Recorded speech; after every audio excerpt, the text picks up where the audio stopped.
Jeff Sessions under pressure over Russian ambassador talks. Attorney General Jeff Sessions talked twice with Russia's ambassador to the United States during the presidential campaign season, it has emerged. Attorney General Jeff Sessions talked twice with Russia's ambassador to the United States during the presidential campaign season, it has emerged. It sparked calls in Congress for him to recuse himself from a Justice Department investigation into Russian interference in the U.S. election. Mr. Sessions, an early supporter of President Donald Trump and a policy advisor to the Republican candidate, did not disclose those discussions at his confirmation hearing in January when asked what he would do if anyone affiliated with the campaign had been in contact with officials of the Russian government. Mr. Sessions replied that he had not had communication with the Russians. Justice Department spokeswoman Sarah Isgur-Flores said on Wednesday night that there was absolutely nothing misleading about his answer.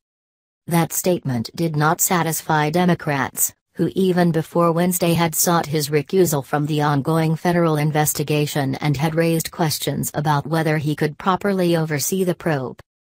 Mr. Sessions said in a brief interview with NBC on Thursday, "I have said that when it's appropriate, I will recuse myself."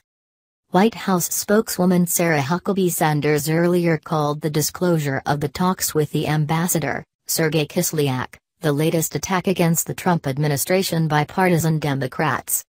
She added that Mr. Sessions met with the ambassador in an official capacity as a member of the Senate Armed Services Committee, which is entirely consistent with his testimony.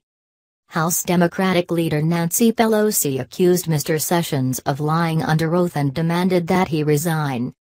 Other Democrats called on him to step aside from the investigation. In a statement late on Wednesday, Mr. Sessions said, "I never met with any Russian officials to discuss issues of the campaign. I have no idea what this allegation is about. It is false." House Majority Leader Kevin McCarthy, appearing on Thursday on MSNBC's Morning Joe show, said, "I just think he needs to clarify what these meetings were." The Republican said it is not unusual for members of Congress to meet with ambassadors, but added that if a question arose about the integrity of a federal investigation, "I think it'd be easier for an attorney general to step away from the probe." Mr. Sessions had more than 25 conversations with foreign ambassadors last year in his role as a U.S. Senator and senior member of the Armed Services Committee, and had 2 separate interactions with Mr. Kislyak, the department confirmed. One was a visit in September in his capacity as a senator, similar to meetings with envoys from Britain, China, Germany and other nations, the department said.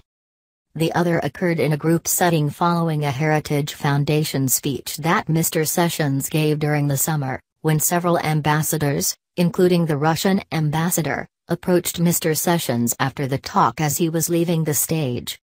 Revelations of the contacts, first reported by The Washington Post, came amid a disclosure by 3 administration officials that White House lawyers have instructed aides to Mr. Trump to preserve materials that could be connected to Russian meddling in the American political process.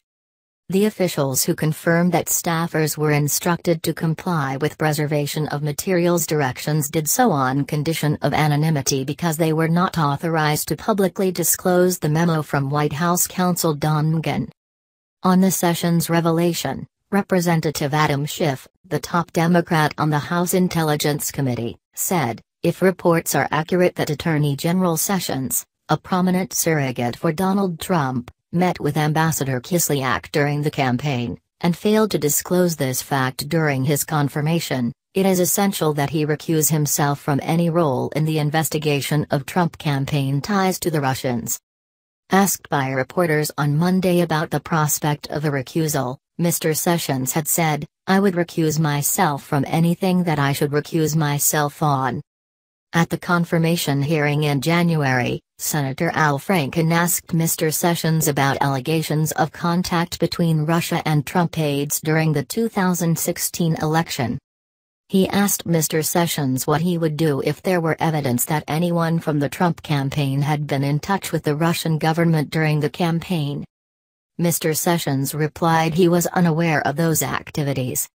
Then he added, "I have been called a surrogate at a time or two in that campaign and I did not have communications with the Russians, and I'm unable to comment on it." Ms. Flores said that response was not misleading. He was asked during the hearing about communications between Russia and the Trump campaign, not about meetings he took as a senator and a member of the Armed Services Committee, she said in a statement. Mr. Franken said in a statement he was troubled that the new Attorney General's response to his question was at best misleading. He said he planned to press Mr. Sessions on his contact with Russia. "It's clearer than ever now that the Attorney General cannot, in good faith, oversee an investigation at the Department of Justice and the FBI of the Trump-Russia connection, and he must recuse himself immediately," Mr. Franken said. Separately in January, Senator Patrick Leahy, a Judiciary Committee Democrat, asked Mr. Sessions in a written questionnaire whether he had been in contact with anyone connected to any part of the Russian government about the 2016 election, either before or after Election Day. Mr. Sessions replied simply, "No."